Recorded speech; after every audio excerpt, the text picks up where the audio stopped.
दोस्तों, आज की इस वीडियो में हम शामिल किए हैं उत्तर प्रदेश पुलिस के जो 2018 या 2019 में जो पेपर हुए थे उसमें पूछे गए प्रश्नों को हम शामिल किए हैं। इसमें प्रश्न पूछा गया था, एक बत्तख के पीछे दो बत्तख और दो बत्तख के बीच में एक बत्तख और एक बत्तख के आगे दो बत्तख हो तो बत्तखों की न्यूनतम संख्या बताइए जिससे यह पैटर्न पूरा हो जाए। न्यूनतम का मतलब क्या होता है? न्यूनतम का मतलब होता है कम से कम, यानी कम से कम कितने बत्तख रहेंगे तो ये पैटर्न पूरा हो जाएगा। ये यूपी पुलिस कांस्टेबल 2019 का प्रश्न पूछा गया है। चलिए इसका सलूशन करते हैं। बोला गया है एक बत्तख के पीछे दो बत्तख, तो यहाँ पर हमने पहला बत्तख बनाया, इसका नाम रख दिया ए। अब इसके पीछे दो बत्तख रहेंगे तो हमने एक पहला कंडीशन बनाया और फिर से एक दूसरा कंडीशन बनाया। इसके पीछे दो बत्तख हो गए, ये पहला और ये दूसरा। ठीक, एक बत्तख के पीछे दो बत्तख तो इसके पीछे दो बत्तख हो गए हैं। ठीक, फिर कह रहा है कि दो बत्तख के बीच में एक बत्तख, तो दो बत्तख के बीच में एक बत्तख करना है तो इसके और इसके बीच में एक बत्तख नहीं आ गया, ये बीच में आ गया कि नहीं? तो दो बत्तख के बीच में एक बत्तख हो गया। उसके बाद कह रहा है दो एक बत्तख के आगे दो बत्तख, यानी इस वाले बत्तख के आगे इस वाले बत्तख के आगे या ये दोनों बत्तख नहीं हैं, तो सारा सिचुएशन हमारा इसमें बैठ गया। कह रहा है कि एक बत्तख के पीछे दो बत्तख होने चाहिए, तो यहाँ पर इस बत्तख के पीछे दो बत्तख हो रहे हैं ये वाला, और फिर कह रहा है कि दो बत्तख के बीच में एक बत्तख होना चाहिए, तो दो बत्तख के बीच में ये वाला बत्तख हो रहा है।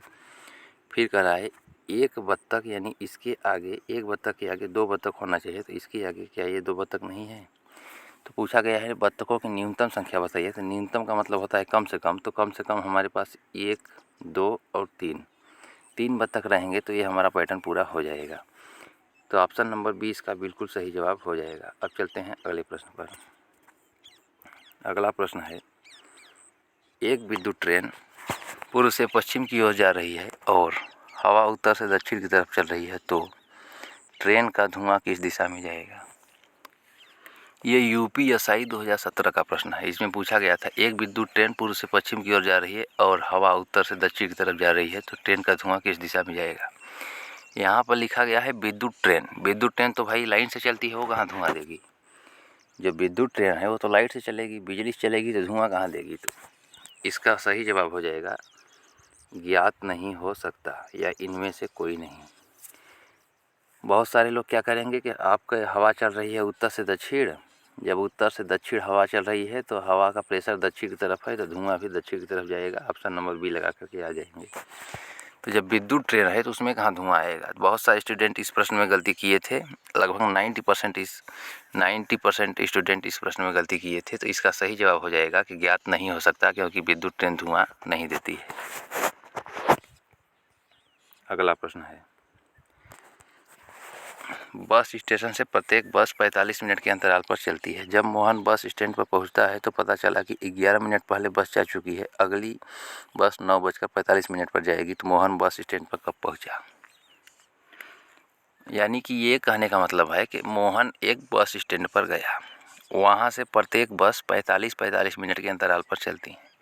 जब मोहन जा कर के वहाँ बस स्टैंड के कर्मचारी से बात किया तो वो कह रहा है कि जो बस है वो 11 मिनट पहले जा चुकी है और अगली बस 9:45 पर जाएगी, यानी 45 मिनट के अंतराल पर जा रही है। जब अगली बस यहाँ पर 9:45 पर जाएगी तो 45 मिनट के अंतराल पर चल रही है, मतलब इससे पीछे आएंगे तो अगली बस इससे पीछे वाली बस 9 बजे गई होगी। जब 45 मिनट के अंतराल पर बस चल रही हैं, अगली बस 9:45 पर जाएगी तो पिछली बस 9 बजे गई होगी, तब ना 45 मिनट का अंतराल होगा।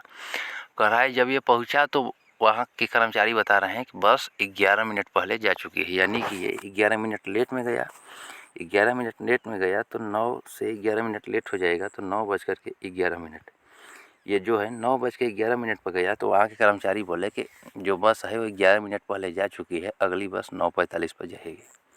ठीक, तो इसका सही जवाब हो जाएगा 9:11। Option number B. चलिए, ये प्रश्न है हमारा। अगला प्रश्न है, बस स्टेशन से प्रत्येक बस 45 मिनट के अंतराल पर चलती है। जब मोहन बस स्टैंड पर पहुंचता है तो पता चला कि 6 मिनट पहले बस जा चुकी है, अगली बस 10:51 पर जाएगी।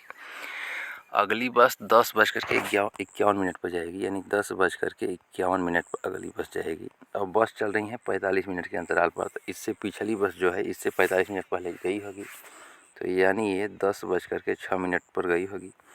तभी ना 10:06 में अगर 45 जोड़ते हैं तो ये हो जाएगा 10:51।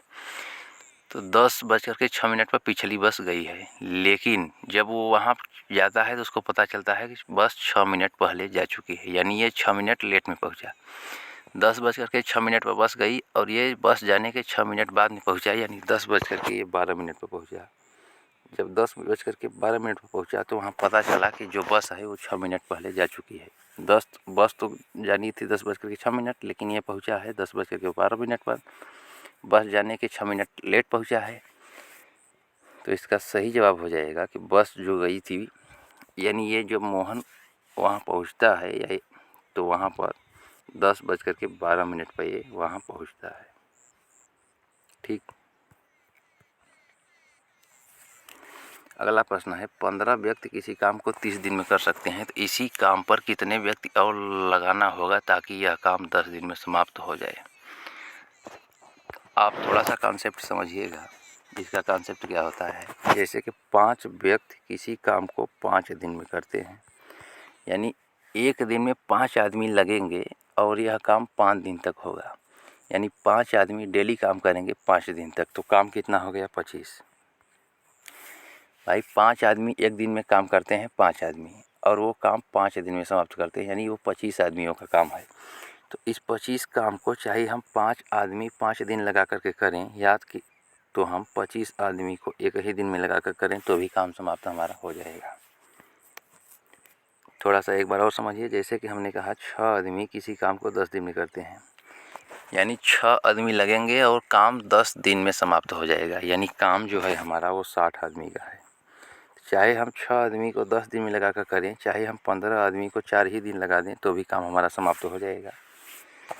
यानी हमारा टोटल काम है 60, अगर हम 15 आदमी एक दिन में लगाते हैं तो 4 दिन में हमारा टोटल काम समाप्त हो जाएगा। तो यहाँ से अगर हम आदमियों की संख्या की दिनों की संख्या में गुणा कर दें तो टोटल काम हमारा निकल के आ जाएगा। बस इतना कॉन्सेप्ट समझना है। तो 15 व्यक्ति किसी काम को 30 दिन में पूरा करते हैं, तो 15 आदमी 30 दिन में पूरा करेंगे तो काम कितना हो जाएगा 450।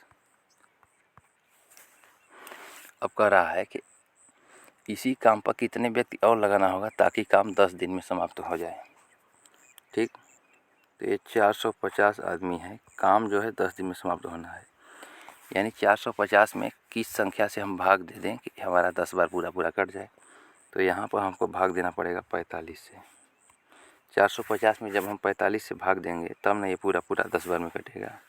ठीक। तो 45 यहाँ आ गया, लेकिन 15 आदमी तो पहले ही लगे थे, अब कितने आदमी हो गए 45। पहले थे 15, अब हो गए 45, यानी 30 आदमी हमको और लगाना पड़ा। तो 30 व्यक्ति ऑप्शन नंबर ए इसका बिल्कुल सही जवाब हो जाएगा। तो ये हमारा लास्ट क्वेश्चन था। फिर मिलते हैं अगली वीडियो में, तब तक के लिए जय हिंद, नमस्कार, वंदे मातरम। वीडियो कैसी लगी कमेंट करके ज़रूर बताइएगा, और चैनल पर नए होंगे चैनल कर दीजिएगा सब्सक्राइब।